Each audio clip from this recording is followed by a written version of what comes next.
Just 2 minutes early, and we've actually been trying to do this for the last. We could have been way early. So yeah, surprise. Almost happened. I have 36 hours, but who's counting? I've already set my alarm because so everybody knows I'm going down on Wednesday, right? I've been talking about it, but the thing is, I'm going super cheap. My hotel room for the 5 nights is under $400. My flight's $21 round trip for both Mallory and I, because they're frequent flyer points, right? And you got to pay like some kind of tax or something. Yes, because they're not free. I was like, well, $21. Can't complain about that. We both have APs, so their tickets are covered. So, but I was like, it always asks me, do you want to buy the early bird? Because I'm a sucker for the early bird on Southwest. Like where it automatically checks you in and you get But dude, it was $80 because now they've taken it up to $20 each leg per person. So it was going to be it was $80. And like my tickets were $21 round trip. I'm like, right. So I got all kinds of alarms set for tomorrow because it's you got to check in 24 hours exactly. Dude, I'll be like, no whammies. Give me an A group. You'll be fine. I know because they're not booking the middle seat. So how many people can be on the plane, right? Exactly. So you'll be fine. Yep. We're gonna be good. I just gotta have my window seat because I love videotaping. I love taking pictures of the clouds. I can't. Every time I see a plane, like I get homesick. Like I just gotta fly. So you don't let your child sit in the window seat? No, no. I'm sorry. I should. She asked, and I said yes. You can sit in the window seat. It's not next to me. I don't care. Like she can sit across the way. Like I mean, that's what Paige does. Well, if she sat in front of you, that would actually be closer than across the way. Yeah, but I could see her. Like if she's like on the opposite side, I could like wave to her, like, "Hey," I don't, because they're not booking the middle seats. You know what I'm saying? So like nobody's gonna sit. Yeah. So yeah, we'll see. But yeah, I know I get the window seat. do you push her? Just when she needs it. You got to be a good dad. You can't let her get away with murder. So she's a teenager. Almost. She's 12. She thinks she's 18. So yeah, that's how it goes. The dog is here, so we now do have a live studio audience, but she's already fallen asleep. So seriously. Okay, so I have been trying to catch up on. I started watching Fuller House. Okay, when it first came out on Netflix, because love Full House. We know this. We've talked about it. Yeah, she bugs me then and bugs me now. But go ahead. But I quit because I didn't have enough time or something. I don't know what it was. So finally I'm like, oh my gosh, the series ended. Like, hopefully they're not gonna pull that off anytime soon. So I'm like, now's my chance. I want to catch it. I want to catch up. I want to see it. I want to do all this. So I feel like I've missed it. But what I love about it is there's actually a studio audience in the house as they record the. Really? Or is there not? Oh, wait, hang on. Are you posting that? I think Ricky's asking for the link, and I was told Ricky was not going to be here on Monday. Ricky, if you want to come on, this is like a hostage situation. Post yes in the chat, and then I'll send you the link too. I didn't think she was going to be here. Yeah, I do throw elbows to get the window seat. That is correct. Isaias. I've learned how to say that hurricane. I've been saying it for like 3 days. Yes. Isaias. It's 4 syllables because I couldn't say it forever. Isaias. We'll see if the hostage thing happens, and we'll get in, and then we'll get going. But I was told Ricky would not be able to be here, so I was trying not to bug Ricky. But I could have got the date wrong. Maybe it was next Monday. She can't be here. I don't know. Who knows? It's 2020. So I will prepare the secret email just in case, and then we can get going because I thought we were going to be early.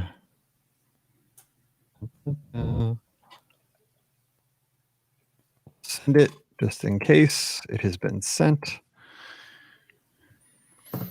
We'll see. We're standing by with bated breath for a big listener question show. If you have questions, put those in the chat. Oh, yeah. I could really mess up and post in that box and say, no, I don't want to be on the show. But that would be because you can't tell who's posting from the Be Our Guest podcast because we all three have the access to that. Oh, my God. Too funny. YouTube. Let me check YouTube real quick while we're waiting. Oh, you know what? I bet the comments are not coming in. Sometimes it takes forever for the comments to come in. Truth. It does. I sent the link, so if she wants to come in, she can come in. When you were humming before, it sounded a little like the old Benny Hill thing. Oh, it's that commercial for like Secret or something. It's like some woman's like deodorant commercial. They just get stuck in my, there's people on YouTube. It gets stuck in my head every time. It's like all strength, do something like that. Oh yeah. Yeah, it bugs me. I don't know why. I don't know. This must be interesting to watch too, I'm sure. Sure it is. Okay, here we go. Let's do this. Oh, that's why you couldn't see my comment. Yeah, I didn't see it. I was like, Mike, it's next week. It's not this week. It takes a while to last night I didn't get the comments for like 35 minutes during fun. They all came through. That's what you want, all the comments at the end. So that is going to be kind of hard to. Could somebody watch, like, not on one of you two, because I have so many windows, just pull up on Facebook like the comments, because they're going to come mostly in comment in case anybody has a question, because that's going to be a problem. Yeah, I got it. Let me know if you see questions, because I have some from the inbox. I have about 3 or 4. Daisy says hi. So, all right, let's get going here, and I got to do a bunch of stuff. It's Monday. It's Monday, and people are booking travel. I know. Why am I hearing myself? Oh, it was me. I was pulling up the questions. Yeah, okay, good. I was like, what do I have? Because the other day I had my speaker on. I didn't even know it because it's turned backward. Got it. No. And by the way, it's next week. I won't be here. So. All right. You'll be here, right, Pam? Because I will need to do those shows like Monday, because I'm not getting back till Sunday night. Yes. Cool. We'll probably only need to do one, because I'll do the Friday show with I'll record a bunch of stuff on there, kind of like I do. I know too. So that way we can get a quick one. Thank you. Next Monday, yes, I will be here. What is next Monday? What time? Labor Day is really late this year, by the way. Just FYI. I heard it's canceled. Nah, bro. Not canceled. I heard about it. I'm saying. Dude, this year's so messed up. All right. It's like, it's not Labor Day. It's May 3 millionth. Right? Real, yeah, it's still March. It's actually That's what Brian said. He's like, I feel like it's still March. And oh I'm my like, gosh. no, it's right? not. It's just so confusing, really and truly. Like every day I wake up both not knowing what day it is and feeling not like a good not know what a day it is. Not like a good, like I'm on vacation, I don't know what day it is. Like I'm like, what day is it? The ironic thing is, back in March, we were so happy for April to start, like it was going to be a big deal, and it's right. Still Remember back in March when we thought 2 weeks, just 2 weeks, my friends. Yep. The sign that said, the 14-day plan or whatever. Right. Yes. Just hang out and watch Netflix for 14 days. This will all go away. We were like, oh, it's a mini vacation. Like, blah, blah, blah. Little did we know. Suckers. Yep. Exactly. All right, let's do this. Let's do it. If I have questions in the chat, how do you want me to handle it? Just raise your hand. Like if we finish one. Oh, okay. All right. I'll throw it to you. That'll work. We're real high tech here. Yeah, we are real high tech. School teacher, raise your hand. And then what can I say? Oh yeah, for Friday, just you can think about it. Pam has questions, but it's not about. I do. I have questions about the two of you. Pipe down, Forrester. That's what I'd say. I'd be like, no, I'd be like, nerd, put your hand down. No, we can't have extra homework. No extra credit. Having to look at the screen and then realize I have to go this way. I'm always like, where is it? Where right here? I did it the wrong way. Hold on. Dang it. I did it the wrong way. Yeah. Okay. And it's Trapped in Tomorrowland for Friday. So okay. Think about that. Okay. Here we go. 1739. Here we go. Oops. Welcome to episode 1739 of the Be Our Guest Walt Disney World Trip Planning Podcast. I'm your host, Mike Rallman from BeOurGuestPodcast.com and one of the senior agents over at the Magic for Less Travel, and hopefully, fingers crossed. But again, this is 2020, so we never know, and I'm not taking anything for granted. I should be in the air this morning on my way down to Walt Disney World, landing at about 12:30 or so, going to take Magical Express over to Pop Century. And of course, you know where I'm going because you have to have theme park reservations. Magic Kingdom today. So follow me on social media at BeOurGuestMike on Instagram and Twitter. Also BeOurGuestPod and Facebook.com/BeOurGuestPodcast for lots of pictures and videos and live stuff. We're going to have a good time. Mallory's going to be my sidekick, my social media intern for the next 5 days, we're going to be having a good time. So yeah, do follow on the social media. If you have questions, let me know, and I'll try to find those out for anybody that's traveling here in the fall and the winter. We're going to make try to give you some information. Of course, I'm there to have fun. I'm not trying to hide that. I want to have fun, but I'm also there for research. If you have any questions, you need anything, want to find out anything to help you plan a better trip here in the fall, let me know. We'll take care of that while we're down there for the next 4.5, 5 days. All right, let's get to the listener questions. Joining me today from touringplans.com and themouseforless.com, we have Ricky. Ricky, happy Wednesday. Happy Wednesday. Can y'all believe it's already August? No, I can't believe it's already August. No, it isn't. We talked about this. It's March 732nd at this point. I know. I'm well aware, but legit by the calendar date, not by the date we actually feel it is. It's August. So what is up with that? It's August 5th. I know that because I've been looking forward to August 5th for about a month. I can't. Yeah, I love when you get to go down because I love following along too. So it's I'm excited about getting to see what you experience. So it'll be fun. Let me ask you a question, because I'm going to ask Pam the same question here in just a second. You know that I got over the fear of flying, right? Over the last 5-6 years. I love flying. I see airplanes over the last, since February when I went down last. I see those airplanes. God, I just want to be up there looking at the clouds, looking down on I just love seeing the earth from up there, from 30,000 feet. So I videotape every time we take off from the flight. I always have to have a window seat. I've never flown outside of a window seat since this whole return to flight thing. I feel like I'm a space shuttle program. But I always videotape my takeoff until the beep goes off, beep, where you can use your big electronics or whatever, 10,000 feet. That's when I'm like, okay, it's all good. I can turn off the video camera. I've been watching all my flights out of MCO, and I only fly to MCO. So it's out of either MCO or St. Louis. And all the different flight profiles. Do you videotape your flights? No, I don't. No, I mean, I've been on a fair number and go on a fair number in a year. So no, I don't tape my flights. Sorry, Mike. Sorry. All right. And I have a feeling it's going to be the same for Pam Forrester. She's the co-owner of the Magic for Less Travel. If she videotaped every time she took off and landed, it would be like the Amazon Web Services server room probably. So what's up, Pam? You don't tape, do you?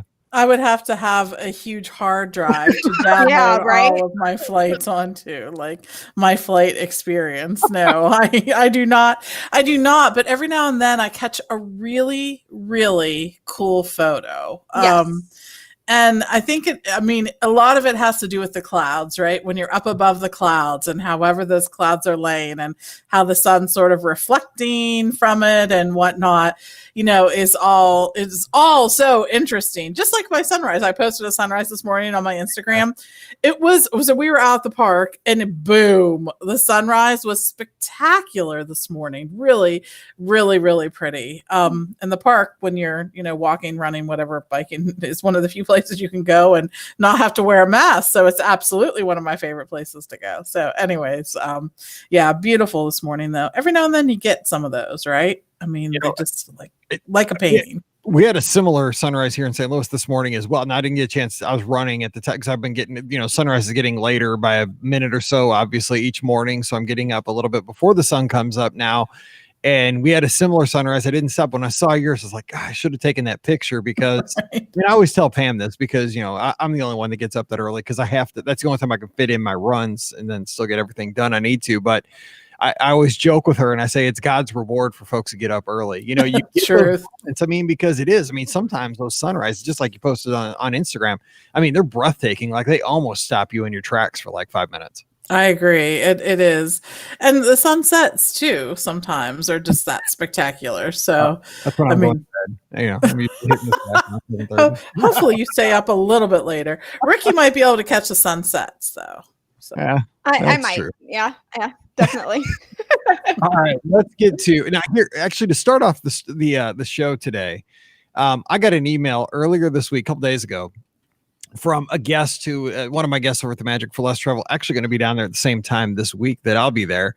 And she was going to call into the live show this past Sunday with this story she wanted to share, but she said it has a little kind of negative side to it, but it also ended in a positive situation. So she wanted to share this with me, and I asked if I could share this on the show, and she said absolutely. So here's what she said. She said, we had a quick offsite Disney weekend and got to experience Rise of the Resistance. It was the coolest thing and perhaps the only ride my husband would be willing to rope drop to repeat. I wish I had warned him of what it was like ahead of time, because he says it was, really intense, but he really enjoyed it in the end. Then she said, we did a rider swap, and while I was in the regular line on the inside part, the ride broke down, which has been happening, unfortunately, sometimes. The guests next to me got very sloppy with their masks very quickly and basically removed them completely, very slowly, eating crackers when the cast members walked by to get by with the eating roll, but then would pocket them as soon as the cast member had cleared. This was a very large party, so even staying socially distanced and lines were getting kind of close. I tried to give them the benefit of the doubt that they just wanted a breath of fresh air, but it was quickly apparent that they weren't putting the masks back on until they were on the ride. After about 15 minutes, I was so sick of it, I went to the cast member and asked if I could go to go out the side exit. She walked me out and apologized for the wait. As I mentioned, it was partially that, but partially that I was feeling uncomfortable because people weren't respecting the mask requirement. I also said that the cast members were doing a great job and couldn't be expected to be everywhere all at once. She apologized profusely and gave me an any experience fast pass for the rest of the day so I could come back to Rise even if I missed my boarding time, or we could try out the new Mickey and Minnie's Runaway Railway without the wait.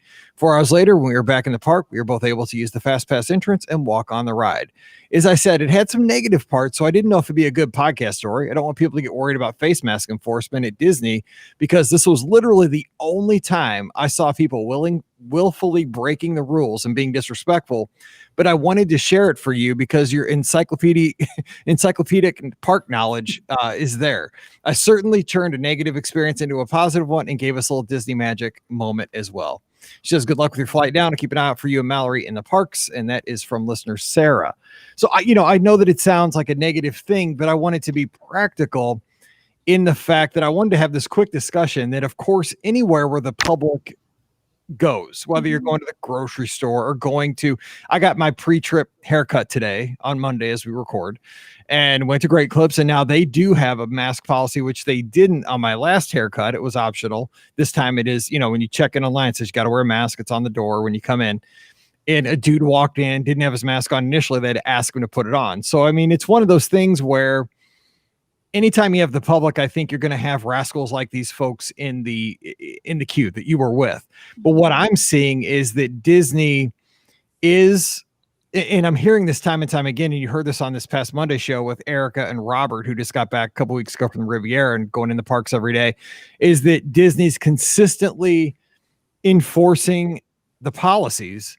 But we all know that they can't be everywhere all the time. It's like a school teacher, I think a good school teacher has consistent expectations for their students, but you can't be on top of every student every moment. You can just create a climate that the expectation is supposed to be met and people want to meet it. And this has a good, we call it like guest recovery. They got to get out of the line. They felt uncomfortable, immediately took them out the exit, and let them come back when they were comfortable and experience the rides. They didn't miss the experience and they got out of the uncomfortable situation. I just like to hear that, because I get it. Not everybody's going to be perfect when it comes to the policy. But what I'm hearing consistently is that people are adhering. And like you said, they were down there for like 3 or 4 days. This was the only experience they had. So Pam, the lesson I'm getting out of this is that if you see something that makes you uncomfortable, speak up, because that's the only way a cast member can do something to help you. But also that Disney is not only trying to enforce the things, but they're going to help you, if you're uncomfortable, find an alternative solution. Yeah, absolutely. So Hannah was down there recently. She was participating in sort of a, Disney had put this together for some of the larger travel agencies. So, and she got to experience, what the changes were like in the resorts and the parks and dining, and when you go and buy something. And she said that she felt extremely safe. First of all, safer at Disney World than she did going to doing the things that you have to do at home now, literally. The grocery store or little errands here and there that you're really sort of forced to do to maintain a somewhat normal life. You still encounter opportunities to go out. And she said she felt so much more safe. Everything felt clean. We all know that Disney is pretty much known as one of the cleaner places to go, period. But she said the number of people continuing to clean had seemed to increase. There were people wiping things down. she said, that almost everyone was 100% adhering to the mask thing. And if any cast member saw that someone wasn't, even if it was like down, like if their mask was down by their nose and they weren't in one of the relaxation stations or places where it was safe to take off a mask, that the cast members stepped in when they saw it and helped rectify that situation. And she said, one of the things that really struck her was that everyone just seemed so happy to be there. First of all, the people who were there were ecstatic to be there. The cast members were so glad to welcome people back into the parks and were, really taking pride in that and just excited to see people. And she said, she was worried that it was going to feel weird or different being there. And she said, in some ways, it almost felt more magical to be there because I think Disney always does a great job of giving you an opportunity to sort of escape normal life, for lack of a better word. Not that we're trying to escape our life, but you all know what I mean. It is a different experience when you're there than when you're in your normal life. Mm-hmm. And even more so now that feeling is true. It really feels more magical, if that can be, because I think we've all sort of realized what we lost and what we missed. And it's just, so those were some of her thoughts. I hope I did them justice and conveyed them well. But I think that Disney, and all, like so many travel places, are just going to be doing their best to keep this going. So.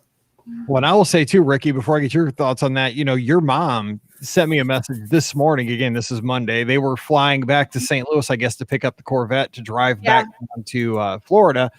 And she was giving me the update from MCO, because I think what I'm getting from a lot of folks is like, once I get it, I know we're not in the bubble like the NBA. LeBron James is in the bubble, man. I'm on the outside of I'm like on the auxiliary, like if you hit bubbles, like you're blowing them, at Easter or something, like I'm on some little dorky looking oblong kind of bubble.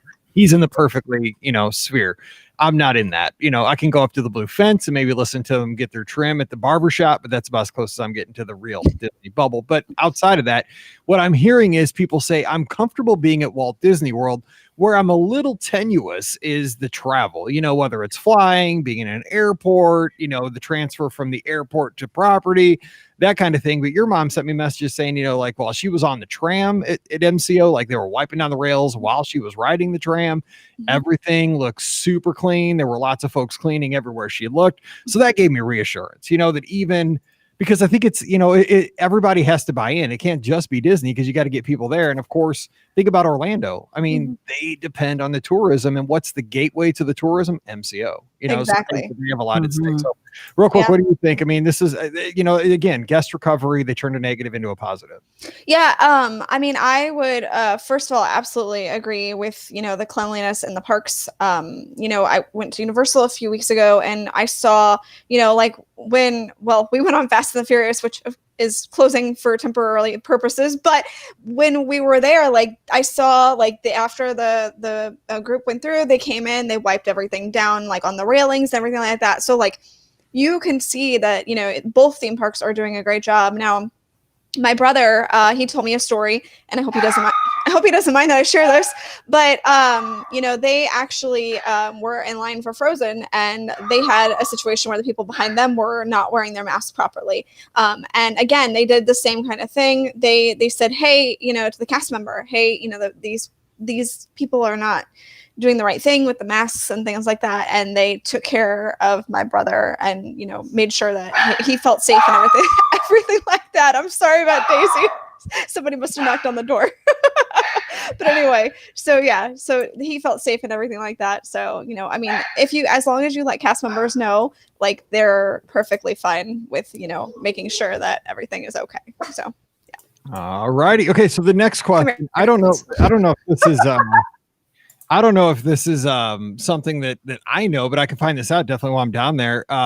Sean Miranda has a question, and he says, hey, BOGP crew, do we have any way to log in or view Disney Plus in our rooms at the resorts? Pam, have you seen anything with that, or did Hannah find out anything about that? I would think that you would have to have golly, why do I feel like when I was there at Riviera, there was an option to do that when we had gone down to Riviera in March. I think there was a way for it to mirror your screen, but bring your fires. Like if you have a fire stick or something like that, that would give you the option to do that for sure. That's exactly it. I mean, I've actually, even years ago, I took an Apple TV because it was during Big Brother and I wanted to watch the live feed. You can watch them on your laptop, but we took the app.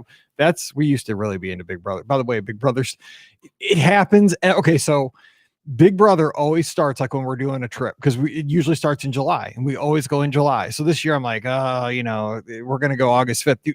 Big Brother premieres August 5th. Of course, the date today is the show comes out.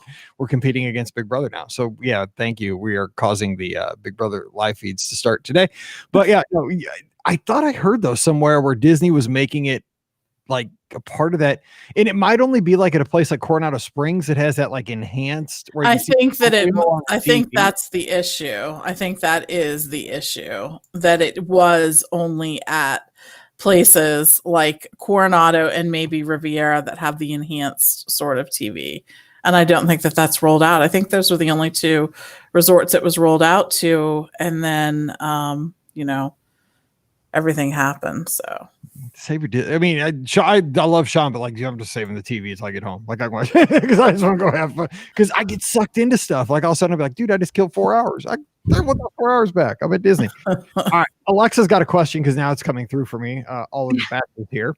She says, I know everything has changed. Got it. That's the understatement of 2020. But historically, what do race weekends do to park crowds? Were any race weekends less crazy in the parks than others? So let me hit that real quick. Race weekends do affect crowds, especially if you're talking resort availability, because every runner's got to sleep somewhere, right? Has to stay somewhere. The runners will be in the parks typically. Now, marathon weekend's your biggest one. Let me talk about that, because that would be, for everybody that's not watching the video, my fingers are both crossed. I'm not feeling good about marathon weekend, just for the record, but let's say it happens. Marathon weekend's the biggest one. The crowds, the runners are in the parks, say from like 10 in the morning, and they're out of there by like 5 or 6 at the latest, because they got to go to bed early because they have to get up early. So if you're now, again, we don't know what this year is going to look like, because the Magic Kingdom right now closes at 7, Studios closes at 8, Epcot's at 9, and Animal Kingdom's at 6. This is like runner hours. Like this is perfect for runners if it were to happen. But the runners tend to bail out early. So you have the evenings without runners. Early mornings, the runners tend to be doing their events, showering before they get to the parks, usually 10 or 11. So that's kind of how the crowds go. But you got to get your resorts early, because the beds fill up quickly over run weekends. Ricky, you had something? No, I think, that's the biggest thing is you definitely need to make sure you have the resort. The parks aren't that crowded. I mean, they do get a little bit more, but not like noticeably, I would say. It's definitely a little more than an average weekend. That's not a Run Disney weekend. But like I said, you're not really going to notice it that terribly much. It's maybe a few percentage points, up above what you would probably see on a regular weekend. So it's going to be fine. And, race weekends are such great weekends to be down there. So I would absolutely, still go down. And which race weekend do I think would be like the least crowded? I mean, Star Wars. Yeah, that's exactly what I was going to say. Star Wars, from least crowded to most crowded, I would say Star Wars, then Princess, then Wine and Dine, and then Marathon. But Wine and Dine is really crowded, I will say. Like if I could run in Wine and Dine. So crowded. It was nuts. Yeah. So it was crazy that weekend. Yeah. So, okay, real quick. Teresa Clark's got a question. What are your thoughts about visiting Walt Disney World the first week of January? Pros and cons. So, Pam, that's the weekend before Marathon weekend, after the holidays. So it's a pretty sweet spot, actually. The only thing is you're missing Festival of the Arts if it happens, if you can go a couple weeks later. But what do you think, Pam, for that time of year? Right, true. And sometimes you have some carryover of folks that have been there since New Year's, depending on what day of the week New Year's Eve falls and New Year's Day falls. Sometimes people choose to extend their vacation there and come down just for this and stay in. But it's not going to be a busy time for you to travel. Really and truly, it's not. The downsides for that time of year is, like Mike mentioned, Ireland, there is not a festival going on. It's like one of the 2 weeks out of the year. There is no Epcot festival going on. And the weather can be dicey. It can be beautiful. It can be all over the place in January. It can be. And it can be actually hot. Yes. And it can be sleeting. So yeah, totally. Be prepared for that. Yeah. But those are all the things. I think I've experienced them, all of those things. So absolutely. Yeah. I mean, they had to call, just, a few days later, they had to call the marathon, cut the course last year because it was so hot. People were dropping out. And, marathon weekend, like Pam said, I've run in the sleet. So yes, bring it all, because the thing really, if you're going anytime in like January, February, December, layers is your trick. So when you're packing, bring layers. You can wear shorts, but you can always put on pants, or whatever you need. So good. It's a good time to go too. And you can probably get a decent discount because once that holiday season ends, that's a good time to go. All right, Rachel's got a question. Excited to hear your updates from Walt Disney World this week. We booked a couple days ago for next Sunday, and I'm so excited. I'm a planner, so this is the spur of the moment trip is crazy, she says in 3 syllables for me. I've been similar to Mike, going back and forth in my head about this for a month. We're staying at Pop for the first time. Any tips for Pop?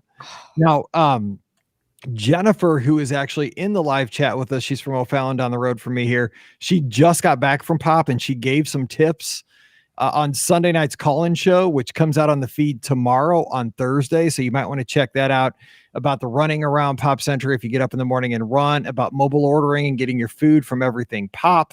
I will say that, and she, Jennifer was saying that she was kind of surprised with how popular or how full Pop was, but you got to realize this at this point in time, Pop Century is the only value resort when there's typically 5 value resorts to book. And they've taken it down to 1 because Art of Animation's out of the picture right now currently, and all 3 All-Stars are not booking. So we had the conversation, and once we thought about it that way, I was actually surprised that there's rooms available at Pop Century because the folks who are going down right now, a lot of folks are annual pass holders, not everybody, but a lot of folks are going down for quick little trips. A lot of people are trying to save a little money, but if you're an annual pass holder, man, you can get steals at the deluxe resorts, the villa resorts. I'm saying if you can stay in a deluxe studio, it's like some of those rates right now for the fall, if you're an annual pass holder, are cheaper than what a moderate usually is. And you're staying at a deluxe villa in a studio. I'm just saying, just think about that.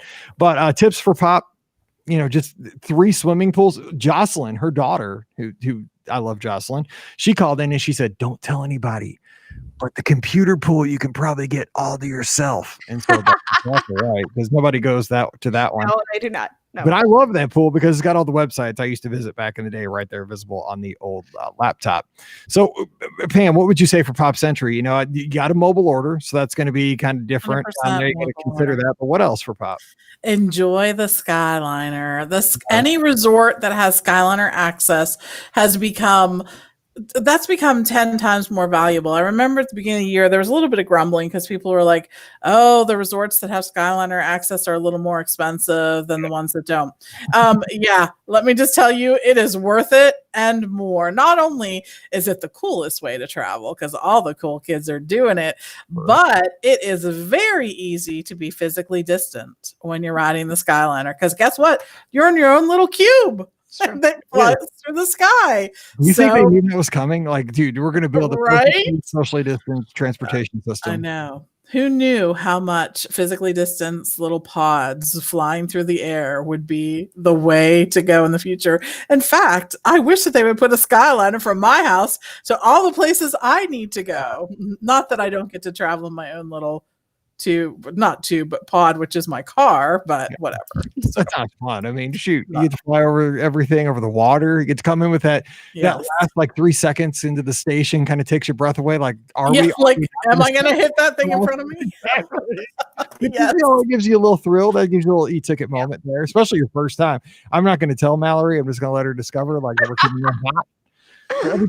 Coming in hot. That's what I say, but it's very, very true. And when you're on the Skyliner, no one expects you to drive. Like when I'm in my car here, people expect me to pay attention and, what else. I'm always videotaping. That's all right, Ricky, this is a good question for you from Alfred. He says, do you think Disney World will be crowded this Labor Day weekend? Because I know you've gone a lot of Labor Days. What would your guess be? Yeah, no. No, I don't think it'll be crowded. Labor Day weekend is always like the least crowded of the holiday weekends in general. So I think you're going to be just fine. And with this year, with COVID and everything, even though, one of the reasons that a lot of times Labor Day weekend is not as crowded is because, kids are back in school. And now, with distance learning and stuff like that, it's a little bit, learning from home, it's a little bit easier to take those days off if you wanted to. But again, I think with COVID, people just aren't traveling like, they would anyway. So I say you're absolutely fine. You're not going to have a lot of crowds. I'm almost certain. So I would say over Labor Day, you'll see a lot of Georgia, Florida, Alabama, Mississippi, South Carolina, North Carolina plates. Yeah. People driving down. Absolutely. 100%. And maybe I should think about going down for Labor Day. I run every morning, and sometimes I have to go, through parking lots or something if, I'm trying to get extra miles. And I always do get a kick out of looking at everybody's cars, because not only at Disney, I don't know if other people do this, because people probably don't go through parking lots, especially if you fly down, because you don't have no reason to be in the parking lot. But I love going through and seeing the cars, not only for the license plates, see where people have driven in from, but typically there's a lot of people at Disney that are huge Disney fans. You'll see like either, unique license plate holders, or, antenna toppers, or, the stickers or the magnets. It's always fun. Get ideas for my Jeep. Yep. Andrew's in the live chat tonight. It's so good to see Andrew here. It's a good one. Pam, what do you think of he's asking, what do you think of the rumored closures of Voyage of Little Mermaid and Beauty and the Beast live on stage? We're losing 2 classic shows at the studios. I think we may be losing 2 classic shows, but we gained a whole land in Galaxy's Edge. And if someone had come to me a couple of months ago before all this started and said, okay, so to give you Galaxy's Edge, you have to lose 2 attractions, what would they be? These might have been on my chopping block. I'm just saying. And not because I don't love them, because they're certainly a very, very soft spot in my heart, especially for Little Mermaid. I remember taking Hannah there when she was little. That's how long Little Mermaid has been going. And I remember her, our saying was always that I was always saying to her, it's just loud. It's not really scary, because it was kind of loud. You don't really think about a puppet show being loud, but it was kind of loud, and there was lightning and the storm. And so she would always want to turn away at those ones. But I love The Little Mermaid, but let's face it, there's a lot of cast members involved in the production of that, both on stage and I'm sure behind. Then the cast members continuing to load you and exit you and all of that. So it's probably all the cast that's involved in an attraction where you ride, and a lot more. And the same thing for Beauty and the Beast. There's a lot of cast members involved in that. And I think at some point, people have to realize that Disney has not only been in the position where they have to cut the amount of people who are coming into the parks, but they also have a number of cast members that they've had to hire with all these enhanced procedures, be it safety, health, cleaning, all of those things. They've retrained their cast. They've done all of that. So I absolutely give them a pass on the changes that they want to make and things that they need to do to become more fiscally responsible and continue to operate. Absolutely. But again, this is why I love Captain EO so much. It was a time capsule. Voyage Little Mermaid is exactly that same thing with those lasers. I want to buy that laser that just writes it out there. That'd be so cool for my basement. Right. But the rumor is, and Ricky, you maybe can back this up, maybe you're right about this, that there's going to be something. And what it made me immediately think of for the replacement, at least the Beauty and the Beast live on stage, is what they did about 2 or 3 summers ago with that Pixar live. So good. I love that. And I heard awesome. Something called like the Disney Orchestra or something like that. I'm in on that. Yeah, and actually that is currently taking place. It is called the Disney Society Orchestra, and they are performing at the Theater of the Stars stage for a limited time. They're performing a collection of Disney and Pixar songs, and it will include musical highlights with songs from Toy Story, The Little Mermaid, The Muppets, and more. You can also see special appearances by special appearances by Belle, the Beast, and the enchanted objects from Beauty and the Beast. So I'm gonna guess there's some sort of, Beauty and the Beast medley that they're performing, obviously. And concerts take place throughout the day. So if you want to see the show, you're going to have multiple times to be able to do so. So that's kind of nice. I bet you Disney is contractually obligated to have that magic rug perform on that stage. It's probably magic blankie. Yes, the magic blankie. Yes. Yeah, I don't know. I don't know the magic blanket. Song about it. He has the best exactly. agent. My magic blanket. The blanket is hooked up. They're like, we're eliminating. Give me Maurice's lines. Yeah, not that. No, the blanket has that now. No. Blanket. Exactly. Second act, all you, bud. That's it. The magic blanket. All right. I want to specify though, because somebody asked in the chat. It's not the ride at the Magic Kingdom that's closing potentially. It is the show that's at Disney's Hollywood Studios. They have very similar names. Yep. So I just wanted to specify because there was the question. So it's not the ride, it's the show. So that's right. Yeah. That would be a quick turnaround there. For the Little Mermaid. I did say that, right? I didn't know if I specified that. Yeah, okay, good. It's the old show in the animation courtyard. Yes, exactly. Yeah. So anyway, I just want to specify. All right. And Jennifer, this is a little nice plus. And I thought the Disney, I think they're listening to people. Jennifer said, and I saw this online, Happily Ever After is now playing on loop on your resort TV from 6 to 10. So you can watch some fireworks. And she says she saw the internet option to get into Disney Plus at Pop Century. She didn't try it. Joe says bring a Roku. Good idea there. Oh, that's smart. Tara's tuned in. Of course, we are live now on YouTube as well. So you can tune in on YouTube on Monday nights to join us. She says she has park tickets and park reservations for her trip in December and January. If I upgrade to an annual pass when I get there, will that affect my park reservations? It shouldn't, because as long as you have Ticket Media, you are good, right, Pam? Yep. Absolutely. We've even had guests. We've sort of helped them. They've already made park reservations, but then wanted to change their ticket type or made a different reservation altogether or whatnot. And we've still been able to deal with it. So yeah, you should be fine.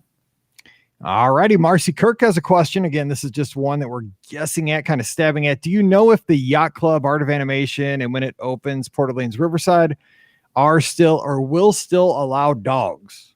This is from Riley from Columbia, Missouri. Yeah, exactly. I assume when the resorts reopen, they will still allow the ones that allowed dogs before will still allow dogs. So, I mean, that's just a guess. So. Yeah. Well, I mean, the dogs better get a good lawyer so they're not discriminated against and they get to go on vacation too. Yes. Yeah.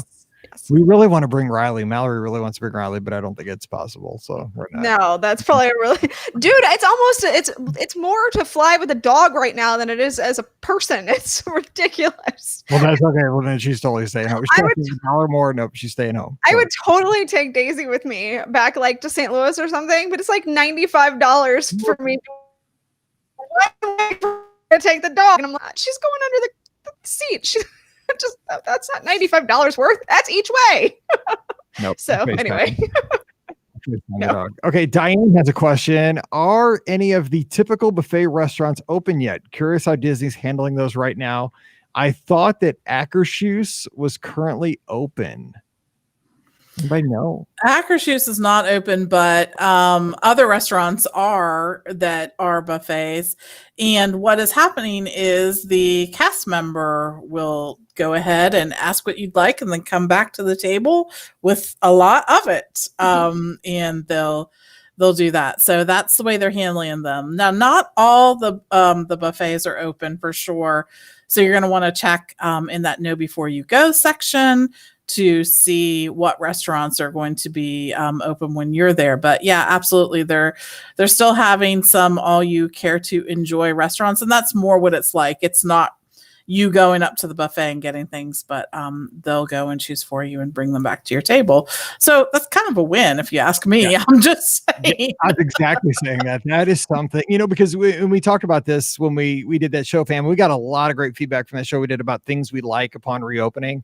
Yeah. And I want to thank everybody who reached out because we kind of had a therapy session for like an hour. It went forever. We did. And everybody was like, you guys were honest. And I'm like, I mean, that was from the heart. Like we just kept up, blah, blah, blah, blah. Like it just kept coming out. It should have been a 3-part series. It should have been. So thanks everybody reached out on that one. But one of those things is, there are going to be things that come out of this, as unpleasant as it is right now, without fireworks, without traditional parades, without Fast Pass, is that it has given Disney the license to experiment and to try things that are outside of the norm. And I think when you do that, you discover that even though it wasn't blatantly obvious, because you've done things this way for decades and decades, and that's the expectation for guests, is that coming out of this, we're going to find new ways to do things. And I think buffets, if they turn to family style meals with characters, that is a huge win. I'm all about, like, I love the family style, let's say Garden Grill or the Ohana breakfast, where they just keep bringing stuff to your, scoop it out of Whispering Canyon. I love that because it's like a buffet, but you don't have to get up and chase the stuff down. And it's not in contact with the world.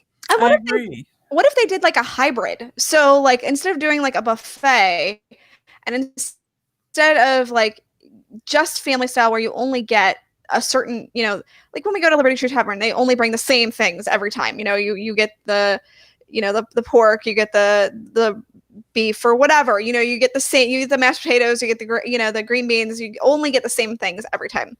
What if they did like this weird hybrid where you got a menu and you could order like the different things that you wanted for the table? So like you could come to a consensus or whatever across the table and say, okay, these are the things that we want. And then they bring that to you instead as a family style thing, instead of, okay, this is the set menu that you're going to get. Like you get to choose, 3 of these options from, the sides category or, whatever. Like that might be like a weird hybrid of a buffet, but also, so it gives you choice that you get from a buffet, but also gives you that all you care to eat option too. So I wonder if that would be an interesting idea for them to be able to consider. I think that's what they were doing at Chef Mickey's. They sort of tell you, they give you a list of like what's up there on the buffet, and then you tell them what you want and they bring it to the table. I think that is what I have seen. I've not experienced it myself, but I thought that's sort of what they were doing. So sort of like they make the buffet, but the wait staff go up and do it. Which is weird to make the buffet and then do it that way. Like, I know, right? Just make it behind the scenes. Like, don't do it that. Don't just make the buffet up that nobody can go to. Yeah, that's a little odd, but that's okay. Maybe like you want to see like what happens when they close Chef Mickey's for the night. I guess. I don't know. I mean, think about it. It's Disney. What they do is they make 3D models of food and like number them like 1 to 120. Right? I'll take a scoop of 7. I'll take 2 scoops of 13. There you go. How about a 49 right there in the corner? It's like when you go to a place that has a bunch of beers. Like every time I try to like say I'll have and the server's always like, no, just give me the number. Just give me the number. Yeah, it's simple. Yeah, it's like a little 21. Yes. Or as my grandma would say back in the day, a penny's worth of 21. A quarter of she always penny's worth you to death, but it was never a penny's worth. It was always like a big scoop that would just put you over the edge. But that was that's funny. The more you ate, the healthier you were, to grandma. All right, real quick, 2 questions. We're getting out of here. Becca's got one. They're both about projected reopenings. Becky is asking, do you know when the Guardians of the Galaxy attraction is scheduled to open? And then Wade, I feel terrible. I didn't get to Wade Sunday night. We went a little bit long. But Wade's asking about the restaurants in Jumbo House. Do we know anything, Ricky, on those 2 situations? As of right now, definitely don't know when Guardians is reopening. I did hear that they had restarted construction. I think it was within this past week. But no idea on when they will be opening. I mean, right now we're still waiting for Ratatouille to open, and if COVID hadn't happened, Ratatouille would be open by now, more than likely. So, I mean, we're still waiting on that. So, I mean, it's pushed everything back by a good chunk. So, not entirely sure. I mean, when they announced the attraction for Guardians of the Galaxy, I had expected kind of that summer 2021 timeframe. But I don't know that we'll hit that now. And now I'm thinking more probably that October, timeframe when the actual 50th is taking place. But again, they may catch back up or whatever. So we'll see what happens. As far as the restaurants though, at Animal Kingdom Lodge, I mean, that your guess is as good as mine. Whenever they probably have the ability to have the staff that's can manage the restaurant is probably what they're waiting on, something along those lines. Not entirely sure what they're really waiting on there. So All right. Following up with Beth, she's always in the parks, and she gave us this update. She says she was at Chef Mickey's for a solo breakfast. Her server brought me a little bit of everything. My grandma's back from the grave, I think. Was her name Ruth? It was kind of a waste for one person, but a great idea for families with little, so they don't have to keep getting up for more food. So they kind of get a little sampling, and totally. That's my that is my grandma in the flesh, though. That's how she do. Oh, just a little bit of the Waldorf salad. I'm like, Grandma, I don't eat Waldorf salad. I'm not eating Waldorf salad. Yeah, I don't know what Waldorf salad is, but it was like she always wanted to try to dish that stuff with me. And I'm like, Grandma, I'm not a senior citizen. I don't eat Waldorf salad. Like the rich old people ate that, and I was a young kid. I don't know. I never ate it. We had it all the time. I guarantee you that. So. My grandma definitely had it. So totally. Yes. That's old people thing, I guess. All right, we're going to get out of here. Don't forget 3 ways to support the show. Book your next trip with the Magic for Less Travel. We're booking a lot of 2021 fall cruises. We're all being optimistic. This is we don't know how the future is going to go, but what a way to celebrate getting through 2020. To have a 2021 cruise, maybe a Halloween on the high seas, we're booking a lot of those out of New York City to Bermuda with Halloween activities. There's a lot of, there's a sailing that goes to the Bahamas from New York. You got those not Mickey's Very Merry Christmas parties. What are they called? The very maritime sailings. There's so many different ways to say this. Truth. Can't keep track. Christmas on the ship. It's a lot of fun. Christmas on the ship. I like that. Yeah, you get to wear your PJs, and the Christmas tree will be in the atrium. It's awesome. So anyway, 2021 cruises, fall, they are booking. They look awesome. Remember, with cruises, the best time to book is early. So do that, and you get that onboard credit as well. It's a win-win. Of course, Walt Disney World packages for 2021. We're doing those as well. So just drop by the Magic for Less. It's a great place to start your trip planning. You got the resort guide. You got the itineraries for cruise line. While you're there, fill out the free no obligation quote form. An agent will get back to you right away. And you'll at least get some numbers, some availability. Just get the conversation going and plan from there. So check them out today over at themagicforless.com. Also, please use our Amazon affiliate link. It's at beourguestpodcast.com/Amazon. And become a patron of the show for extra content each and every day over at patreon.com/beourguestpodcast. Again, follow me on the social media at Walt Disney World this week at beourguestmike and at beourguestpod and facebook.com/beourguestpodcast. All right, we're going to get out of here. And Friday, we are going to be here and we're going to be trapped in Tomorrowland. That's right. You had to go into the Magic Kingdom, but we shouldn't even joke about being trapped. Like when we started this series like 7 years ago, nobody's ever going to be trapped anywhere. We've been trapped in our houses for 5 months. Right. That could trigger us, but we'll see. Yeah. So we're going to turn right. We're going to go in the Magic Kingdom, hang a right, and be trapped in Tomorrowland all day. How will we spend our time? So join us for that on Friday. So for Pam and Ricky, I'm Mike, reporting live from Walt Disney World, but not really, but kind of. We'll see you. Stay safe, stay healthy, of course, and we'll see you real soon. All right, let me save that one. Actually, hang on. Let me cut out that one spot. There's one thing. Sorry about Daisy. No, I tried to mute you as fast as I could. I can't get that out, though, because you're talking. Yeah, sorry. I think somebody knocked on the door or walked past the house. She doesn't like when people walk past the house. That's funny. Like, it freaks her out. She's like, you are invading my space. I do not want you here, and please go away. One thing, Riley doesn't bark. She barks constantly. So, okay, there's that. Let me save this file. Save as. Yeah, all the comments came through all at once. I know that was weird. It like hung up and then. I think they're working now. Yeah, they are. They are. That's so weird. Beth says, not sure if it was just for today, but also Eckershoes is a relaxation station. 97.1, your relaxation station. Take off your mask and stay a while. Eckershoes is a relaxation station. Relaxation station. It's the Quiet Storm on Magic 108. We'll have a relaxation station. Da, da, da. You're tuned in to the Be Our Guest podcast, broadcasting live at 92.7, your relaxation station. Da, da, da. See, if you don't watch live, you miss out on the fun. Because we're just freaking hilarious. Right? Exactly. Right now, Alfred's peeing his pants in New York. The relaxation station. Way to call out Alfred. I'm just saying, I'll call it Scott all the time too. So I'm just saying, if I'm calling you out, you're my buddy. 99.7, the relaxation station. St. Peters, Missouri, St. Louis, KSLQ. I love the last one's stupid. All right. Tomorrowland. To the right. To the right. To the right. To the left. Stop. You get it. Okay, so when we're trapped here, what happens? Like, what are we gonna do if we had to stay there all day? So basically, it's a way to talk about what's there. You know. Trust me, I feel like we've had to stay there all day a lot. I swear. I could stand to be trapped in a land, I think. I'm willing to try it. Yes.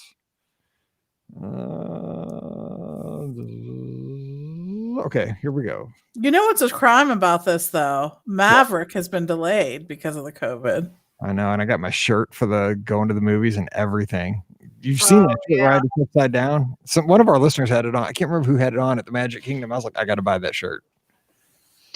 Yeah, that's true. And Mulan has actually been like taken off the schedule. Like, I think they just hit delete on the file. They just went to the server and just delete, sure, trash can. Like they just like were like, yeah, we're just taking that off the schedule. So I wonder if that's going to go just straight to Disney Plus. So. They were taking it off the schedule, and they decided to put Donny Osmond in where he should have been. He's a soldier of love. I was trying to think of the name of the song. I was like, I can't think of Soldier of Love. And Joanne says her neighbor, who's an Imagineer working on the Wish, is furloughed. That's not good. But I could see that. All right, let's do this. I got a rumbly in my tumbly, and the only thing that'll fix it is Taco Bell. Mm. I miss Taco Bell. No, because I won't miss my Taco Bell because I'll get back on Sunday night, so I'll be able to go to Taco Bell on Monday. All good. See how I work my vacations? Yeah.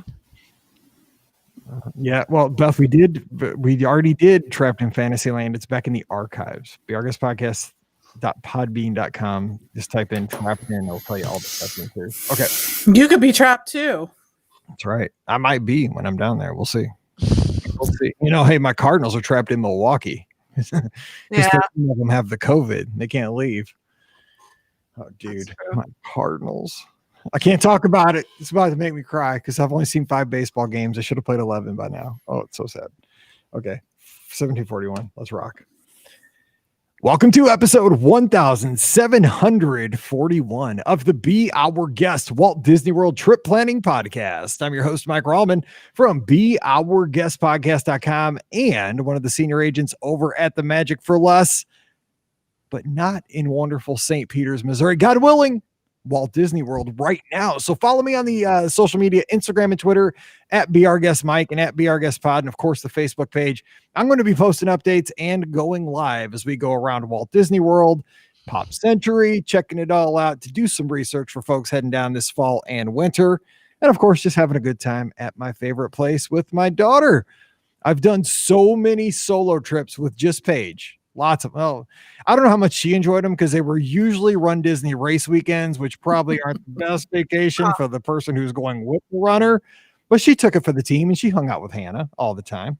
This is my first trip ever though, with just Mallory and I. So, and she's 12. So, yeah, making up for lost time. So we're gonna have a good time. So follow me on social media if you need a little Disney in your life. This week I post a lot. And we're here, though. We're going to be talking about the Magic Kingdom today. So joining me for this virtual getaway, we have Ricky from touringplans.com and themouseforless.com. What's up, Ricky? Happy Friday. Happy Friday. I'm excited because tonight, Friday night when this, comes out, my best friend comes into town and I haven't seen her. She's never come to Atlanta. So I'm really excited to kind of show her around. So that's going to be a lot of fun, actually. So, yeah. Showing my best friend around. That's great. Yeah, I did actually. Sorry, I was distracted because I had to ban my first person from our live chat. Oh. That is my good friend Joanna Griffith, who just said something negatory about my Cardinals, and I am on a very fragile state when it comes to the Cardinals. I love you, Joanne, but I might have to put a ban on you. That is not right. Do not disparage my Cardinals. They're going through enough right now, and Cardinal fans, everybody, because here's the thing real quick. And I know we're not going to talk baseball and get Pam in here, but the people who like the Cardinals love, I mean, St. Louis, like that's our identity. Forget the NFL. You know, we got the Stanley Cup champions. Hate to remind everybody of that, but we do. We have the cup in St. Louis too. But the Cardinals, man, that is our identity as St. Louisans. You don't attack that. You can attack the arch and say it's a big wicket, like you're playing croquet. You can do whatever you want. Don't attack the Cards. There's so many people that hate the Cardinals, and I know a lot of people listening to the show hate the Cardinals. Don't go there right now, please. For the mercy of God, don't go against the Cardinals right now. Just let it go, please. Don't hurt me. Anyway, so Joanne, be careful. We have Pam Forrester here. She's a Pirates fan. She's up in Pittsburgh. We have the co-owner of the Magic for Less Travel. Happy Friday, Pam. It's the weekend. What's that mean? Happy Friday.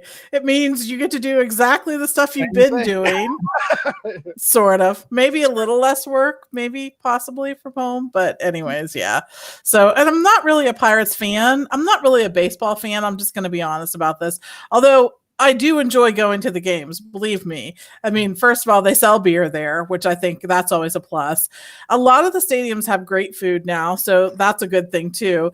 I just like the baseball game, the watching of it to me is not that exciting, but you know, there's other things I can do while I'm sitting there. So there's worse things in the world to do than besides watch baseball. So I'm going to make you go to a game and not only watch the game, I'm going to make you score a game. Like with the old score. Oh my God. That's if you're a true St. Louisan, you can score a game.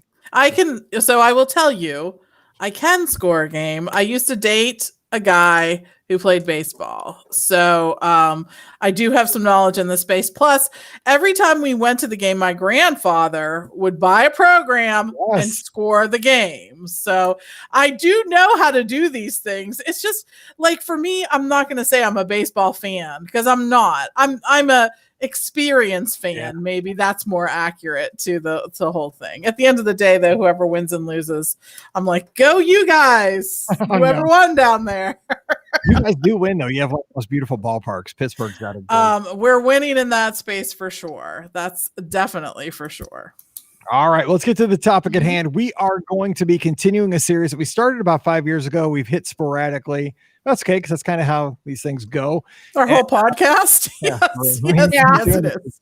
12 and a half years, man. You gotta stretch things out. So, you know, almost 1,800 episodes. We're on a 20-year plan. Yeah, we are. We're on the 20-year plan. So we've already been trapped in Fantasyland, trapped in Frontierland, Adventureland, but today we're going to be trapped in Tomorrowland. So what we mean by that is, if we were given this hypothetical situation where you were confined to a certain area and not allowed to leave, and little did we know back 5 years ago when we started this concept of the situation we have been in the last 5 months. We've been trapped in our houses. But Tomorrowland would be very much more pleasurable than being trapped in I love my neighborhood, my house. I would rather be in Tomorrowland. So today we're going to say we get to go to the Magic Kingdom, but you have to stay in Tomorrowland. You got to go down Main Street, turn right. You got to stay in there. You have to amuse yourself. You got to shop. You have to eat. How do you take care of yourself being in that area from park opening till park closing? What are going to be some of the highlights? And of course, we're going to hit everything, but talk about why these things are exciting. So let's talk attractions. I'm going to start it off actually myself, because one of my favorite hidden attractions in Tomorrowland is the Astro Orbiter. And I know this is one of those things I did not ride for probably the first 8 to 10 years I went to Walt Disney World. I saw it.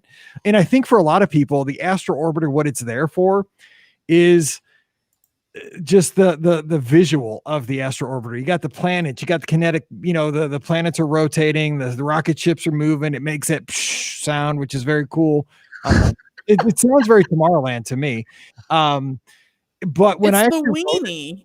It is the weenie. Imagineers called that the weenie. It was the thing that sort of drew you in, and that's the weenie for that. I mean, Space Mountain's like the big mountain, but but you can't see it from. True. That's a good point. But the thing was, I always just kind of visually enjoyed it. But then one time when Mallory was like 6 or 7, she's like, well, I want to ride that. I'm like, I've never ridden that before. And so we rode it that time, and like we had the best time, because it's like Dumbo, but it's faster It's a lot squished. Like you got to squeeze into those rockets if you're 6'3", man. It's not super comfortable, but it's faster, it's higher, and there's just something about it that it is so much fun. You get to see the contemporary. I love this ride. It is very now. If you got to survive the elevator ride, which and you know what, a lot of people say, why the Otis elevator? It is kind of thematic because back in the day when the astronauts in the Apollo program would get to the capsule on top of the Saturn V, they would ride basically like an Otis elevator up the thing to get into the capsule. So it is very thematic. Is uncomfortable as that elevator ride is, they're thematically giving you that.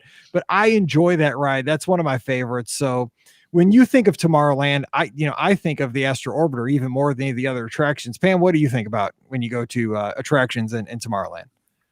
So I do. I mean, I think the Astro Orbiter, especially at night, right? That's a huge plus. I love the way it lights up at night and it's still moving and spinning. So it really does have that sort of kinetic energy there, sort of drawing you in. But when I really think of Tomorrowland and I think of the attractions there, I absolutely am thinking of the People Mover, which, the TTA, the People Mover, whatever we're calling it these days.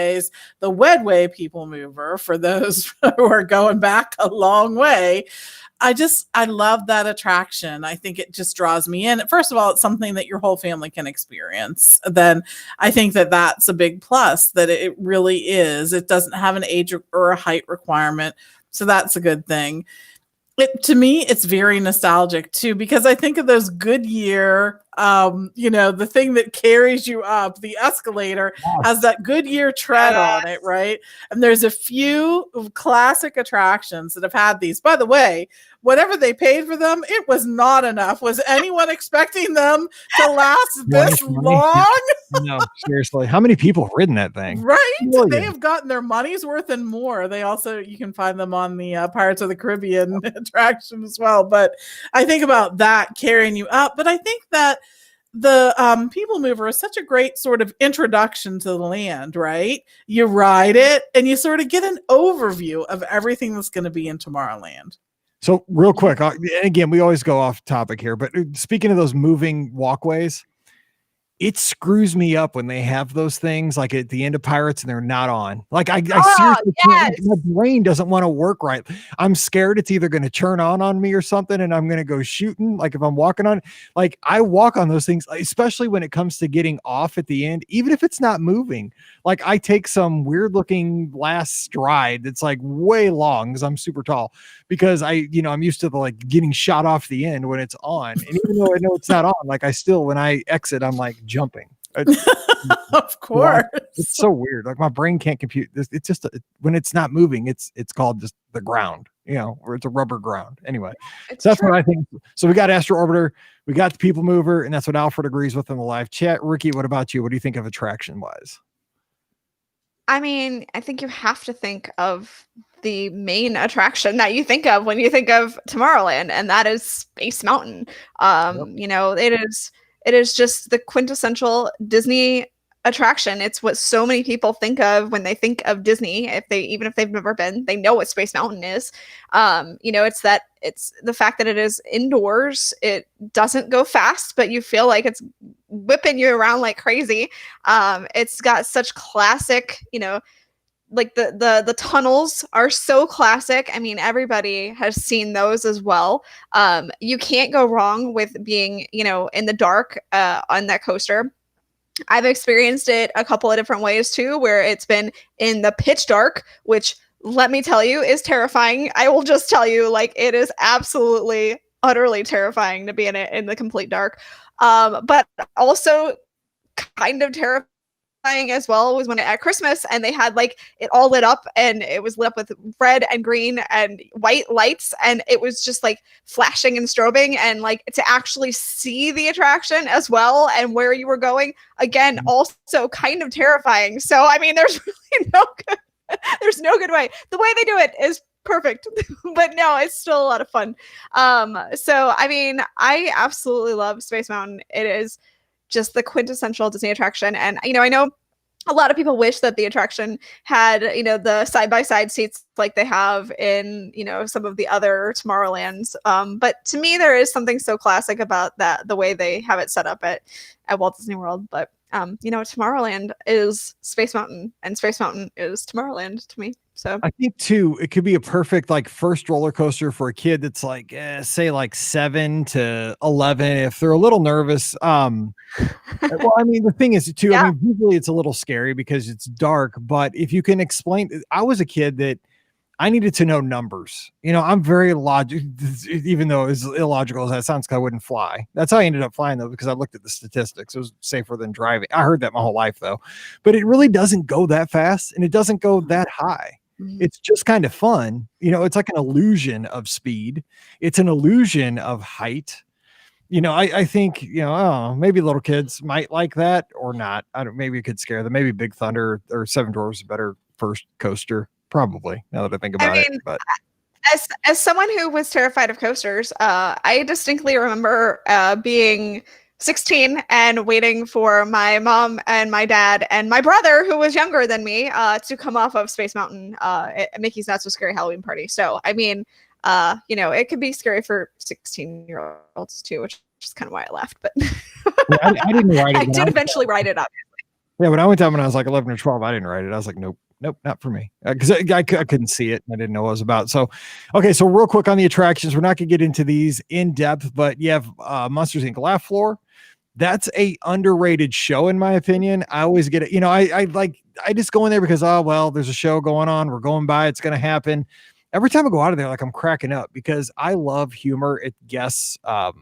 When guests are brought in and it's at their expense, I crack up at that stuff. That's like right down my alley, even though I've heard all the jokes. I love that it's slightly different every time. You got the Tomorrowland Speedway. I think in these times right now, it's a great value because you don't have to get that long wait. I've been seeing the times for the Tomorrowland Speedway, 10 to 15 minutes. I'll ride it at 10 to 15 minutes. I won't wait 30 minutes to ride the Speedway. What else are we missing here, Pam, for Tomorrowland? You got Buzz. What do you think of Buzz?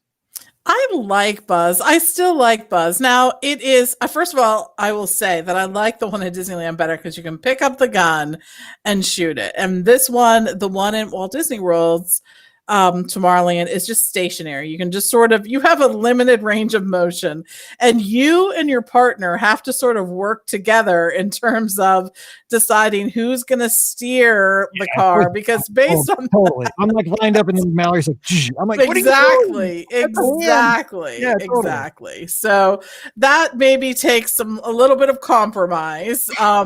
But I still really like this attraction. There's something about it.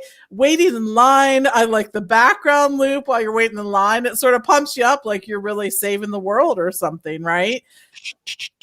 Exactly.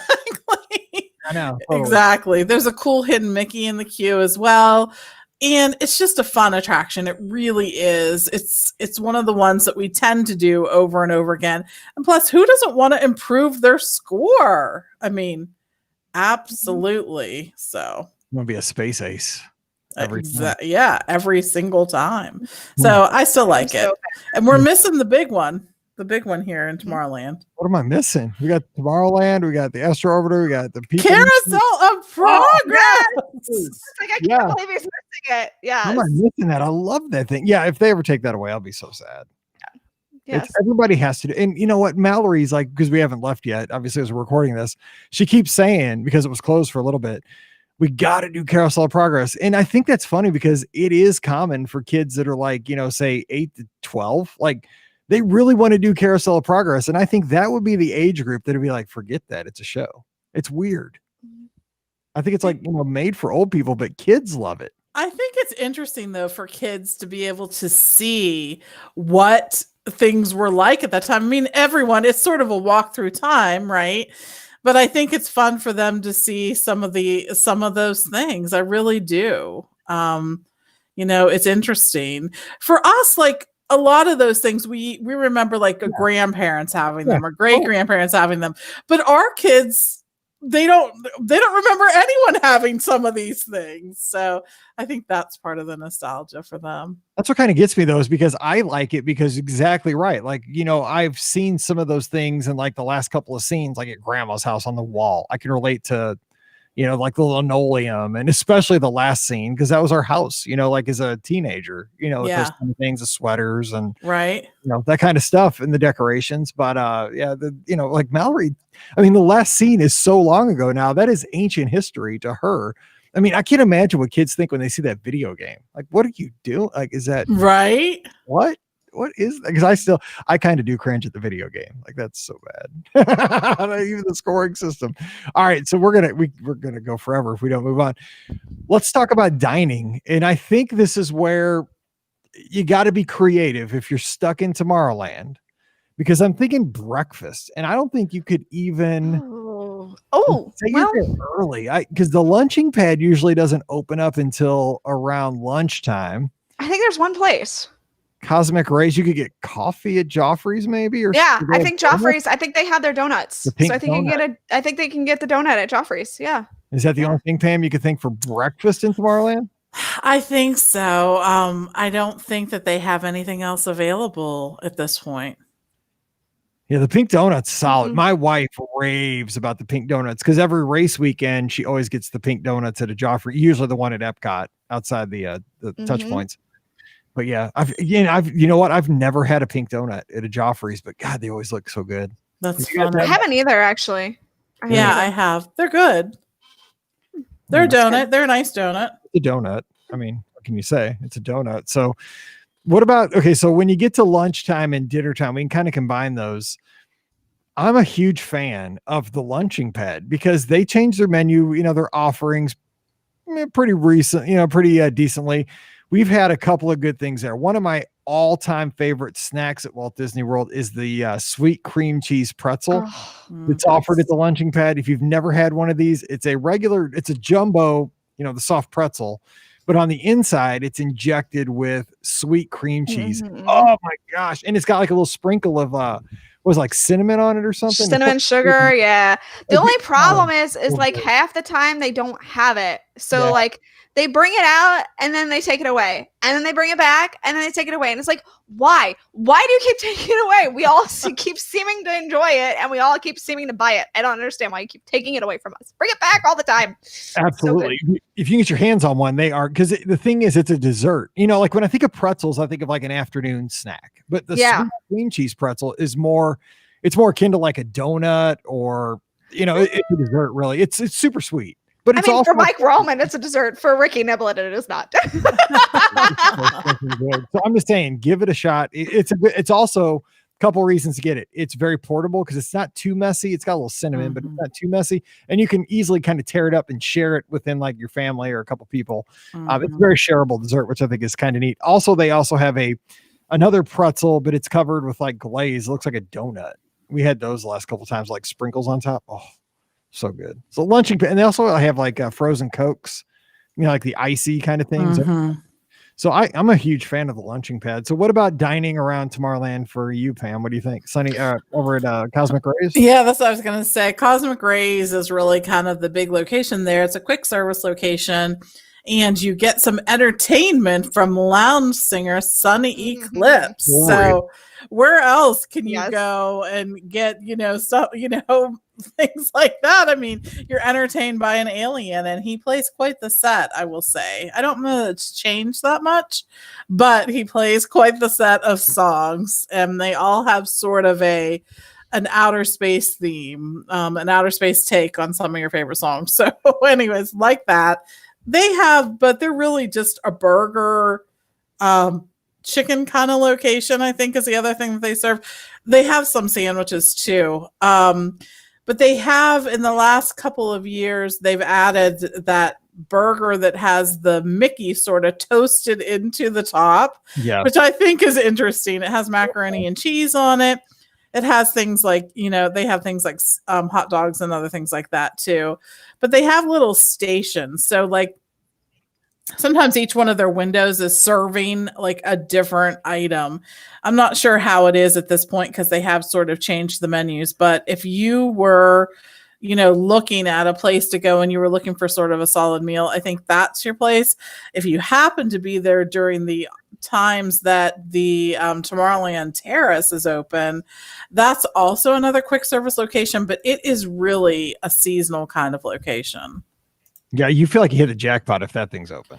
And it serves the most random things. Yeah, it'll be like Asian food one time, and then right, different, like American food. I feel like more and more now they're just using it for the dessert parties, as a place to set up and everything. There's no. Well, yeah, obviously not right now, but like when they were having dessert parties, like that was really just like the setup place for the dessert party, and that was it. Like that was where they made their money, and they were like, okay, we're just having dessert parties here, no other food. So it was great when it was a quick service restaurant with unique options. The Asian cuisine was really interesting that they had there for a while, but yeah, I wish that they would open as a regular restaurant all the time. There's one thing you could catch like on a super busy day, like around like 4th of July weekend, over the holidays, they'd have it open. But yeah, it was and Joanne, she actually brings up a great point, and it's something that is lacking in Tomorrowland. Yeah. So Tomorrowland needs a table service restaurant. What if you well, you're right, they're not going to do that because of the dessert parties. Yeah. Back around because it's a great venue for that. Mm-hmm. But yeah, you could do a really nice I don't know. I mean, you got the Tron coaster coming on here shortly. True. What if you made some kind of futuristic table service restaurant back adjacent between like Space Mountain and Tron? That'd would be. Cool. I wonder if there's opportunities for there to be a restaurant that sort of overlooked some of the coaster. That would be really interesting. Be awesome. It would be, right? You know what they should do with the Tomorrowland area, that the what used to be the noodle station, I don't know what it's called now, the terrace. They should put, like, if they still want to have it for the dessert party, they should do like breakfast there. Just have quick breakfast options and then move into the dessert party. Yeah, that's a good idea. Or what if they made a restaurant and made it kind of space themed, like a space elevator, and like you're looking out into space, and they called it Space 220? Have I heard that somewhere before? Yeah, I think you have. I think you heard it somewhere. It's fine. That opens tomorrow. No, don't start that. You do not know. Okay, so yeah, and of course, like Pam said, you have that base system under normal circumstances at Cosmic Rays, so that's a challenge sometimes, because if you got some member of the family wants a hamburger, another member of the family that wants chicken, not the right in that situation, 1,000 times. You do have to kind of divide and conquer, like I'll go get the hamburger stuff at this window. You can't, and I don't know, like, I guess maybe that was more efficient in the preparation and the distribution of the food. Maybe. But it's not really efficient for the family to buy, to get it. I get, like, you can get it out there quicker probably, but I think they have kind of gone away. You know what I have heard, and I eat it. I have had those, Pam. You mentioned the big hot dogs with like the mac and cheese. Yeah. Solid. Those things are good. Now, they probably took 10 years off my life by having that sucker, because it was ginormous, and like I don't even want to know the caloric intake of that one meal that I had there. But that's the reason I have not had the hamburger with the mac and cheese. That just seems like it's over the edge. I don't know. The hot dog was fine, but the hamburger I'm scared to eat. Too many calories, but I'm very tempted. Ricky, have you gone to Cosmic Rays lately? I've been there semi recently, and I always get the rotisserie chicken because it's a full on meal, man. I mean, you get a fourth of a chicken, and usually I think it's like mashed potatoes and then like green beans or something. Like, it is a full on meal. So I almost always get that, because it's just like, it's like a dinner. So I'm getting dinner. Well, one of the things too at Cosmic Rays that consistently gets good reviews is the salad. I think they have like a Greek salad or there's some salad there that a lot of people rave about. So, and especially if you're going in the summer and the warm times, it's something to consider, where you could get that, maybe get one of those pretzels over at the lunching pad and have the best of both worlds. Yeah, that sounds like a plan, really and truly. I would do that. And there you go. And we have another location too. We have anti-gravities. Yes. What am I blanking on that? So it's this little ice cream. It's ice cream and floats. Yeah. Have I never gone there? Wait, you might not have. Mike. Oh, I've definitely been there. Senior moment. Right there by the shop. I've never gotten ice cream there. I know. Okay, it's next to Mickey Star Traders, right? Yes, it's right. Not Mickey Star Traders. They used to have the coffee slushy sort of Yes. thing there. So it's by the bathrooms. Yes, it is sort of Yes. right Those, there. those are the craziest bathrooms during the marathon, for the record, dude. That is Those a are the craziest free bathrooms for all. anyway. You say marathon, you go in there, dude. There's guys and gals in the men's. It doesn't matter. It's a free for all in that bathroom if you ever run the full marathon. But okay, so I honestly I've never gotten ice cream there. I've gotten Mickey treats off that little cart Really? next to across the way there. That's right next to the Tomorrowland Speedway. But I've never gotten ice cream there. I don't know why. I've Isn't that definitely weird? gotten ice Like cream there. things like that when you go down. I've been there for years, never gotten ice cream there. I used to get the Mhm. coffee don't know float why. that Pam mentioned. Yeah. Yeah, Good. it was really good. And it does have unique ice creams, really and truly. They usually have some kind of special going on, and I think that's cool too.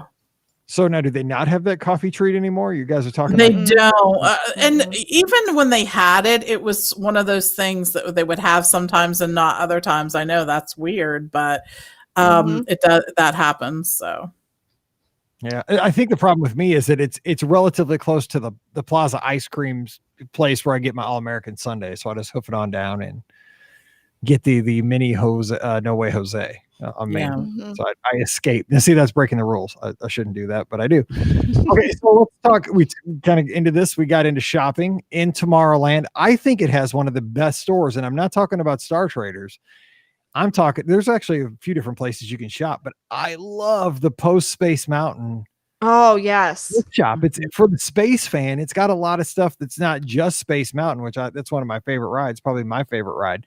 But it has lots of just general space stuff. Plus, you can get your magic bands, your phone case customized. It's truth. a cool store. It's worth shopping back there. No, I agree. It's one of those ones that when people complain about shops being at the end of the rides, I always think, oh, but there's some really cool shops at some of the end of the rides. So like I don't think we need to be saying all the shops are not good because I think that, that's a cool one. And it has some unique items usually. And that's one of the things that I really like. Now, we got one of our favorite all-time souvenirs as a family there, and I don't know if they're doing this anymore, but they were making those Leave a Legacy tile like replicas there where you can get a personalized. Is that on now? I think that that was supposed to be temporary. I don't know if they stopped offering it. Like they were supposed to, but I'm not entirely sure if they have continued it or not. But it was really supposed to be a temporary thing that they offered those, so I'm not sure. And also a tip for folks that are, and you can do this at multiple locations, but especially at this store there, Post Space Mountain. And again, you don't have to ride the attraction. You can just walk in from the exit there to the left of Space Mountain if you want to just go in and shop and look around. But when you're looking for like a customizable magic band or a phone case, they change those and update those on the software pretty frequently. And if you're a Parks fan, jump in there and click around because they have some really cool. I mean, you might find your favorite attraction and it could be obscure. It could be something that is not even around anymore. And sometimes you'll see a design for like a phone case or a magic band that you might enjoy and you can personalize it with your name. I just like looking around to see what they have. They got special stuff for DVC members, special stuff for annual pass holders, all kinds of stuff. I catch myself checking. The last thing I need is another magic band or a phone case.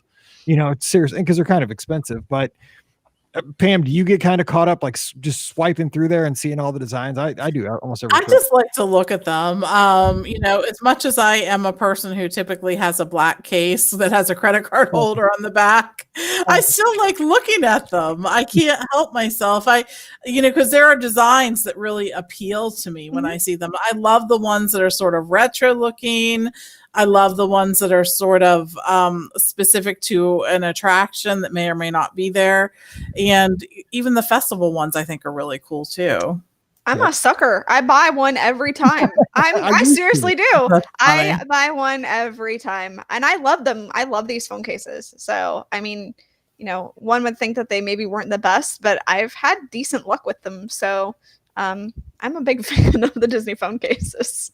I used to, but now I got a really slim one that's real tight against my phone because it just doesn't fit into my running buddy just right. Like these super slick ones do, but I'm very jealous because I love all the designs. I used to get one every year too.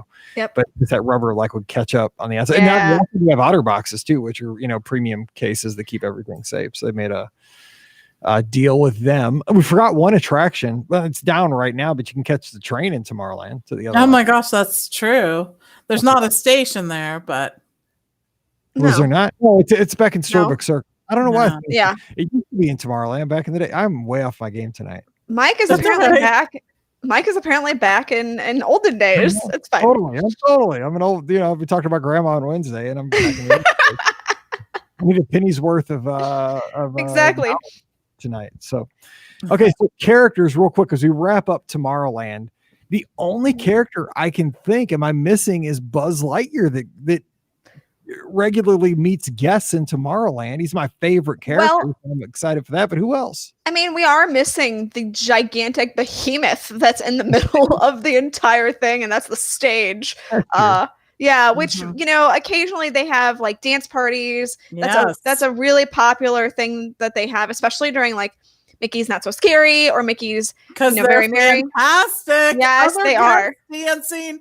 I swear to God, they could make a land that is just called "Watch Other People Dance," and I'm there. I'm there. Saying, dude, I've been out there and like I'm getting my groove on. All of a sudden, I'm dancing next to Mr. and Mrs. Incredible, right? Zones, exactly. Like, mirroring moves. I mean, I got to say, I've had some positive experiences around that stage. I know exactly. And other people, it's just awesome. It's awesome to see. I really like it. How about when Mr. Incredible's head fell off? I mean, that didn't happen. No. Also, you have, I don't know right now, because of everything, and the information that Stitch's Great Escape has officially closed, although I thought we already knew that. But anyway, there was a meet and greet with Stitch in that area. Like, I think sometimes they have that meet and greet, sometimes they don't. So it just kind of depends on, what's going on in the park that day. So sometimes they have that meet and greet if you want to meet Stitch. But so are we missing anything else in Tomorrowland? We've kind of hit some of the Monsters Inc. We talked about that briefly. Yeah, just that it's a fun show. I'm never disappointed. It's one of those things like when I go to it, I never leave like, oh, I shouldn't have done that. I'm always kind of laughing as I walk out. But a lot of times I'll just walk past like, I don't need to do that right now. But when I do, I enjoy it. There's a lot of things like that at Disney. Agreed. And they do, well, at least before when they, last year, they did different, well, they didn't do it for one of them, but they did do a different version for one of the holiday parties. I'm not sure. Yeah. I know, I think it was Halloween that they didn't, and I think they did it for Christmas, or it was vice versa, but they definitely threw in some holiday themed jokes or whatever, and made it a lot of fun. So yeah, they can, and that's kind of the nice thing about that attraction is because it's live. I mean, they can really, they have a set parameter of things that they are supposed to do throughout the show. Like, they must hit their marks, but they can also play with the guest, which is, a lot of fun to watch and see how they interact with the guests and how the guests interacts with the monsters. So it's a really unique show. Like Mike said, I've never left going, dang, I wish I hadn't done that. I always leave saying that was entertaining. Now, of course, some shows are more entertaining than others based off of the guests or, interaction with the monsters, but your mileage may vary on that. So. Well, too, with an experience like that, too, you go into, especially if you've been there many times, like most of our listeners, when you go in there, you're a little tense. You're kind of a little on edge because you never know if you're going to have to end up being that guy. Yes.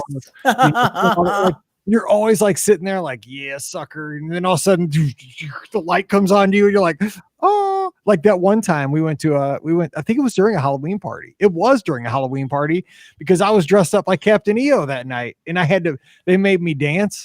They're like, don't be ashamed, when they say like, don't be ashamed to get your groove on, just let it go. So I had to get up. Yes. Paige that was another Paige trip, just Paige and I, and we were a bunch of us were in there that night. God, just terrorized that kid. She's probably still having nightmares about that. That's why you have an attraction like that, so dads can give daughters nightmares. Yes, for the bad dance moves. Yes. So yeah, that's exactly. Cool. But wrapping this up, Tomorrowland, you could do it. You could stay in there from 10 a.m. to 9 p.m. You'd be doubling up, but I mean, think about it. You got coasters, you got an easy ride like the People Mover, you got the classic spinner, you have a show in Monsters Inc. You could meet Buzz multiple times. Yes. You could have sweet treats for breakfast, lunch and dinner. You could have your proteins and your chicken for dinner. You could have the pretzel for lunch, snacks. Right. Yeah, you could do it, and you could do some shopping. Yeah. You could. It would be a challenge, I think, but you could. You know what? There's nap opportunities in Carousel of Progress for sure. Yes. Absolutely. Yes. So that you got to put that in, because I think it's perfectly okay to do Carousel of Progress more than once and at least one of them napping. Oh yeah, totally. And it's golden hour in Pittsburgh because Yes. there's a light coming in on Pam, so we know that we're hitting that as you watch live on the video. No, you're totally right. And the thing too is one of the two things, but as we wrap this up in Tomorrowland, is that it's got one of the best background loops. I love the Yes. 100%. Love it, which you'll be hearing under the show. And you also have a land that shines at night when it's dark. Absolutely. Those palm trees. I was just thinking of that. I mean, when you walk in, first of all, it's sort of like the way that walking down the main drag at Hollywood Studios is at night. There's neon there because it's the future. It's Tomorrowland. My son, do you see my son coming in and hitting me at different times? Golden hour in Pittsburgh. Exactly. Love it. That's the golden hour. So I love that though. Those palm trees that open and close and they have the neon. Love the way that those look. We've already talked about Astro Orbiter, but there's other things in Tomorrowland that just sort of fit with the whole theme and sort of glow. And I love that about Disney. It feels like a different land at night. So absolutely. All right. Well, hopefully we gave you a little virtual vacation today down to Tomorrowland in the Magic Kingdom. So give us some feedback on Facebook this weekend. What are your favorite things about Tomorrowland, or what do you wish would be changed? We could talk about that on the Facebook page. And of course, follow along. I'm at Walt Disney World right now, so follow at Be Our Guest Mike and at Be Our Guest Pod on Instagram and Twitter. Be updating there, and of course on the Facebook page as well. Don't forget, today's show brought to you by the great folks over at the Magic for Less Travel. You want to support the show, you want to support the travel industry as a whole, book your next trip with a travel agent, and the best are over at the Magic for Less. Just drop by the website, themagicforless.com. You can get all the information to get those initial brainstorming sessions around the kitchen table or in the car as you're going on a road trip this weekend. Talk about, in 2021, why don't we, maybe we could go to Coronado Springs for a weekend, or, maybe we're going to go over the summer and we want to stay at Caribbean Beach and try out that Skyliner. Just you can see the resort guides. You can fill out that quote form while you're there. And what's going to happen is an agent's going to get back to you right away with some availability, some pricing, and that just kind of gets the wheels turning. Then you can narrow things down, refine things until you get that perfect vacation in place. So just drop by this weekend, spend some time on the website and fill out that quote form. And we'll be planning that next trip together. So check them out today over at themagicforless.com. Please also use our Amazon affiliate link, beourguestpodcast.com /Amazon. And if you want some extra content, become a patron over at Patreon, patreon.com/Be Our Guest Podcast. All right, we're going to get out of here. And again, follow along on social media. I'll be taking you around the parks and the resorts and, sharing the information about this new world we're living in, even at the Disney destinations. So for Pam and Ricky, I'm Mike, wishing you a great weekend. Stay safe, stay healthy, and we'll see you real soon. Yay. Oh, we forgot the new sign. That's right. Yeah, the new sign.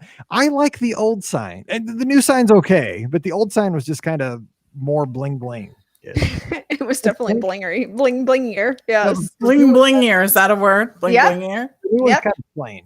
I mean, it's not that it's not pretty. It's so just much more futuristic, though. You think? I feel like it's more futuristic. It's like contemporary. Yeah, that's true. That's true. Yeah, we should have mentioned that. And then Tron will totally be awesome. Yes. Michael, It will be. Tron will be. I mean, It's a good can't wait to addition. ride that. It's gonna be crazy. Me too. It's gonna be crazy insane. Yeah, it does. Yep. Yeah. You got to get on your life cycle, baby. I've watched Tron and Tron 2, by the way, in preparation on Disney Plus. Oh, Yep, and I've watched all 3 Pirates movies again. I'm Nice. so ready to go. well, there's more than 3 Pirates movies. So. Yeah. There were only 3 that were on Disney Plus. Actually, the 4th Okay. one last week. The Dead Chest or something. I can't remember. Dead chest. That's it. The dead chest. Yes. That's it. Chest compressions. I don't know. Who knows? All right, we out here. So I will It's time talk for us to to you. quit because it's magic hour here. in Right, the Pittsburgh. lights come in. That means you got to go. Don't move towards the light, Pam. We need you next week. You're unavailable. Don't walk towards the light, or else it's a I'm solo show. unavailable. I'm out. Yes. That's right. All Do right. not go the sun's coming in from that direction. Please leave by that direction. I can't get it over there. Go that way. Please leave the opposite. Yes. Leave the other way. Yes. Go that way. I look like a duck. Yeah. Yeah. Yeah. Oh man. All right, I'll All see right, you guys. everyone. See you, everybody. Bye.